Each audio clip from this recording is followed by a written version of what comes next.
Hello. I know this is an unorthodox format, but I really wanted to record before I forget what I want to say, before I get out of bed, because I have been very busy lately, and I think if I don't do it now, if I don't record now, I won't do it. And I was thinking about something that I think is very important, about things that I used to be afraid of related to nature. When I was a little girl, I was very much afraid of the power of nature, um, when it comes to stuff like earthquakes, stuff like that.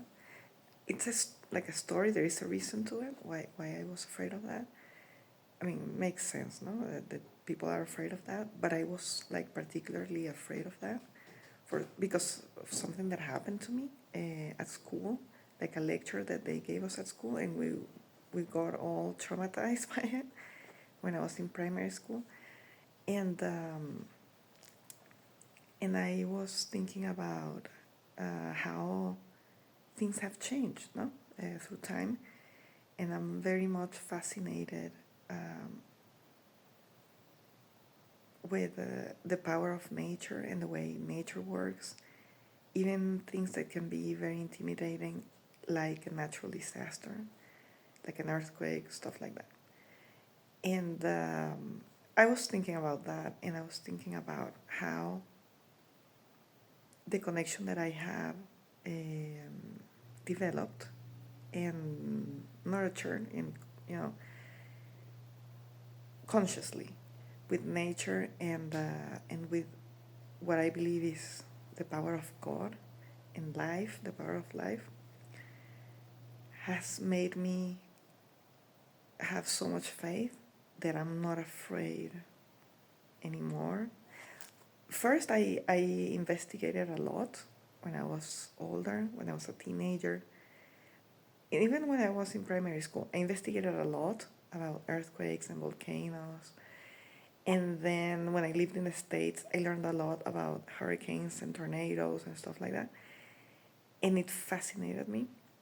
So it turned from being a fear to like something that I found really interesting. It's not that it was an obsession or nothing like that, but someone had told me, like, recommended me to understand better the thing that I was afraid of, so that I became less afraid of that, and it really worked. And now I'm really like truly fascinated by these things. The planet is very active right now, has been very active lately. And I know that causes a lot of tragedy for humans in the places where, you can get really powerful events from Mother Nature, like tsunami, stuff like that. It has happened. It has been happening this year, especially, and hurricanes and stuff like that. And that is, it causes a lot of human suffering, which is terrible. But I was thinking about it, that I'm not afraid of it anymore. And I was like, when did that happen? Like, I didn't even notice.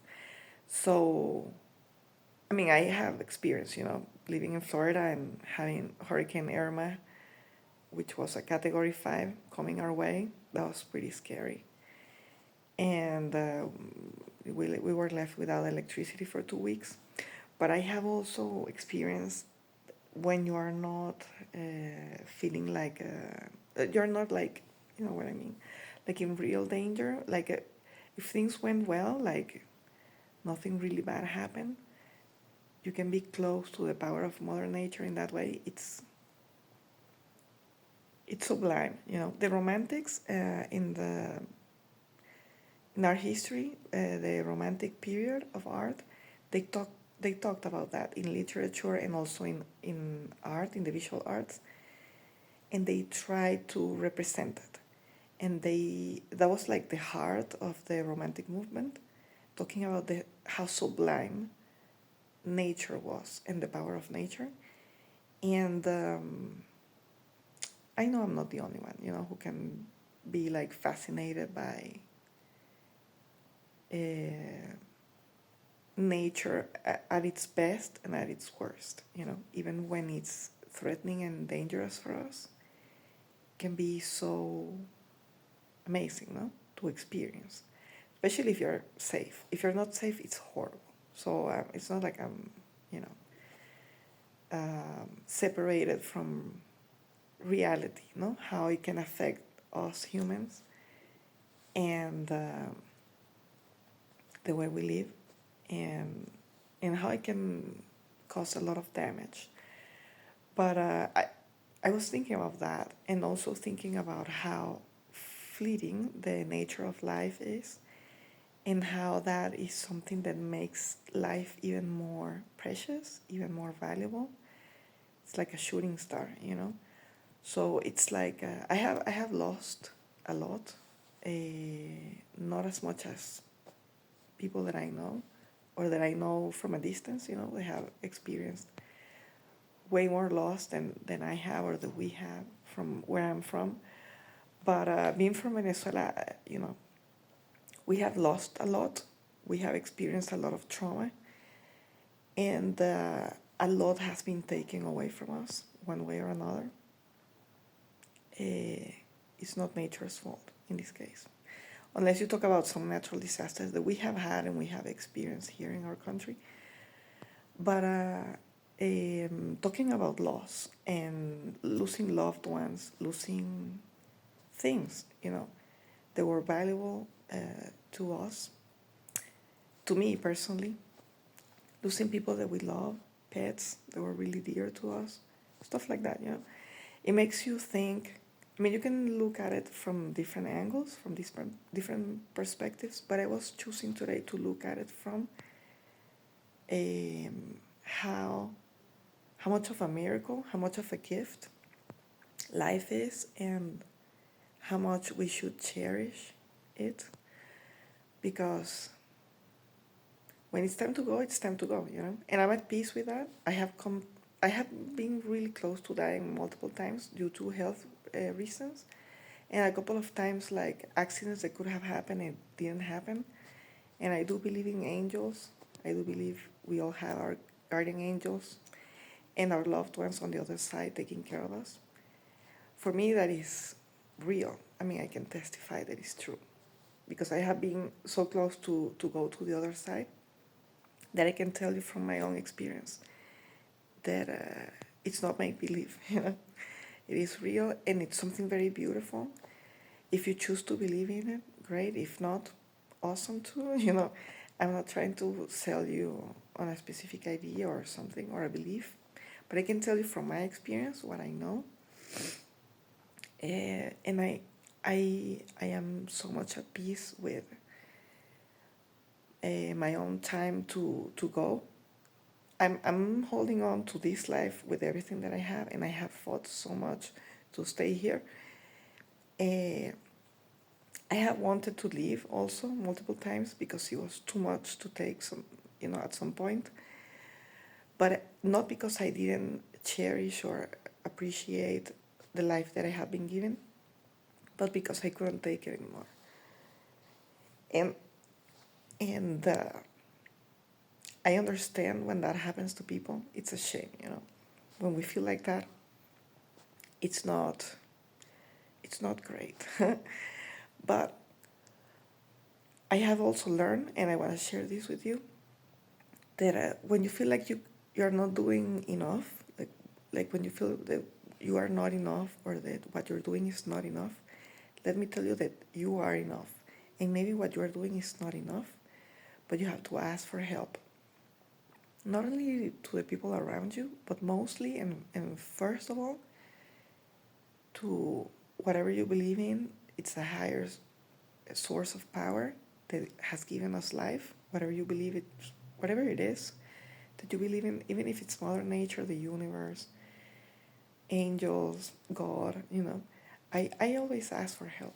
It is important to do it, because talking from a spiritual point of view, spiritual beings and even God cannot go against our free will. So we have to ask for help.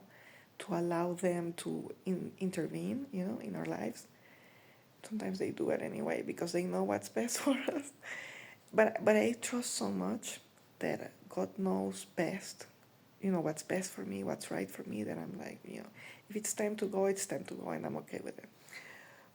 But it has been more difficult for me to accept when loved ones have gone, to the other side. And even though I know that we're still all interconnected, that is something else that I wanted to share with you. We're always interconnected. Even with the people that we don't like, even with the things about life that we don't like, we're all one, we're all part of the same thing. I know it sounds like a cliche, but it's true. And we coexist, but we have to learn how to do it as best as we can, and to come from a place of love, to come from a place of acceptance and respect and kindness. I'm not saying it's easy, especially when other people do not respect you, and it's a problem apparently for them that you exist for whatever reason. So, but with nature it's different. I have always felt a bigger connection to nature and to animals than to people, and it has always been easier for me to get along with animals and nature than with people. Especially when I was younger, that was a big challenge for me because I did not understand people. I was like, I know, I felt like I didn't belong in some way.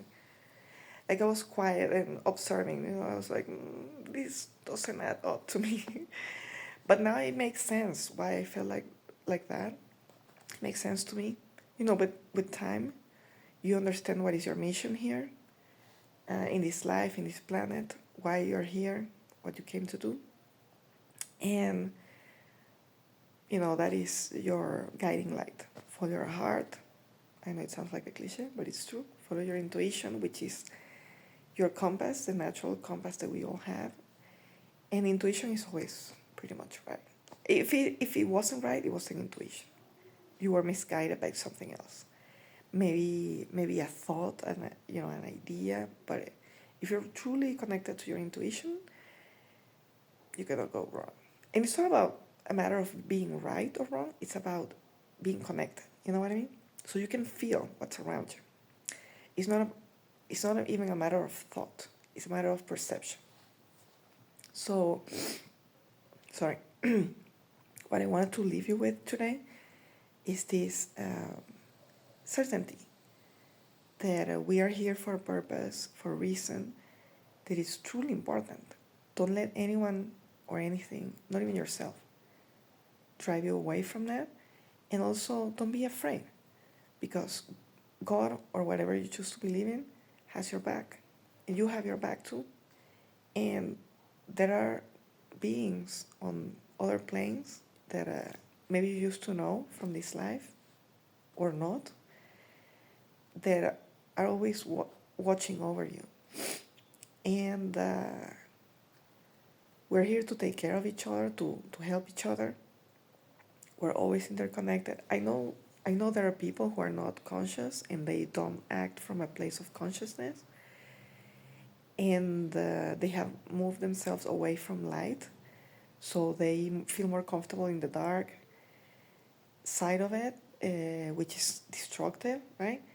But and we all have also that side of ourselves that can self-sabotage our life purpose, that can be self-destructive, stuff like that, or destructive towards others too.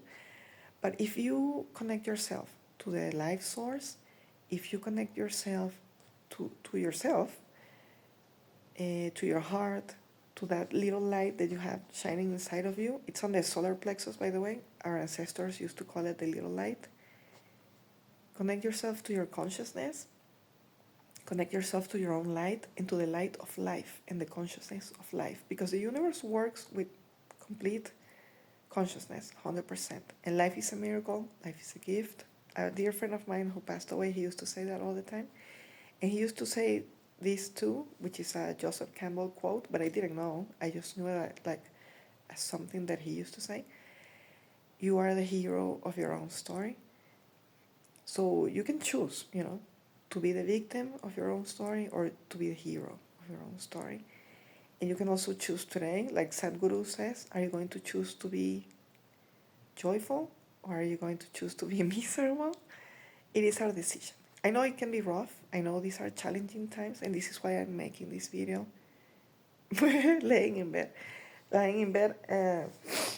but I do not want to forget about this and not record video. So that is more important to me than anything else. And also know that, like I told you before, you are enough, you are loved, you are blessed. Say this every day when you wake up. Say, I am enough, I am loved, I am blessed, I am happy. And thank God or whatever you choose to thank, whoever, whatever you want to thank, for this life, for waking up, for breathing. Sadhguru says that too. As soon as you wake up and you're breathing, you should be thankful, Be like, thank you, because I'm breathing. And if you can, anything that you can be grateful for, do it. Because that is the way out of the pool, the gravity pool of darkness and the lack of consciousness. So if you want to act from a place of consciousness and a place of gratitude and a place of light, well, I already said gratitude is the key. Gratitude is the game changer, totally. And thank God, or whatever you choose to thank to, because you're alive, because you're here another day, for the opportunity to do things better, and be absolutely and utterly, completely sure that you are safe. And what you are is enough. But ask these higher source of power for guidance, for protection, for everything that you need, that this higher power considers that you need right now. Ask for help like that. I don't recommend asking for like specific thing, but asking like trust, If you completely trust and you let go, that is a very powerful thing, and you will get exactly what you need. If you just take a leap of faith and like take that jump, and be like, you know what? This is what I think when I say it. I think in my mind, I say it like, God, I let go and I trust completely and I have faith.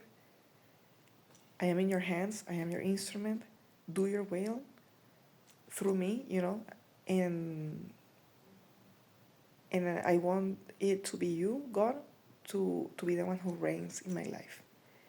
And I completely trust you and I let go. Please guide me, like literally tell me like I don't feel so smart today. I don't feel so bright today or so good today. Please let me know in the most clear possible way what it is that you want me to do and what is the way that I should choose. Please guide me. Please send me a signal that is like, this is the signal. and just go with it, It will happen. So, well, take care. Love you guys. I'm not crying. It just, I don't know. It happened. I'm very happy. I'm very grateful. And I want to transmit that to you. These are really demanding times. Believe you me that I know. But from my human experience to yours, this is true. And I wouldn't tell you if it wasn't, So you are stronger than you think you are. You are so much better than you think you are. We always do this to ourselves. I don't know why, but I think it's part of the human experience that we're here to enjoy and to learn from. Human experience in planet Earth, on planet Earth, is like a boot camp. But it's such a precious gift too. So focus on the good and try not to pay so much attention to the bad. I mean, just do it because you have to, for survival or whatever. But focus on the good, because also the bad, it's like an attention. I don't want to say a bad word. Hold on. An attention seeker, and it's really greedy when it comes to attention. It's never enough attention for the bad, for evil, for the darkness. So don't feed that, you know. Remember that story about the two wolves, the bad wolf and the good wolf living inside each and every one of us? The wolf that wins that fight is the wolf that you feed. So don't feed the bad wolf. Do yourself a favor, and I know it's difficult because that is the challenge. They're making it really difficult not to look at them, not to stare at them, and be like, how can this be, and suffer. And if you're an empath like me, it's really difficult not to suffer through other people's suffering, right? And injustice, and you know, so many horrible things that they want you to look at. Don't look at it. And if you can, help others. And that way you flip it around, you know, and you turn it into something beautiful. And one last recommendation, if you can, read, I will see his face, sorry, his name. I will leave it in the comments, in the description of the video. It's one of my favorite philosophers and authors. He wrote his first book, which is very famous, at a concentration camp, where he lost his wife and other people that he loved. I forget the name right now. I cannot believe it. But I will leave it in the description of the comments. And this is what we're here for, to love ourselves, to love others, to help each other. Life is a miracle, and it's such a fleeting, beautiful shooting star. Enjoy, guys. And you came here to shine. Don't let anyone pull you away from that. Okay, I love you guys. Take care. Bye.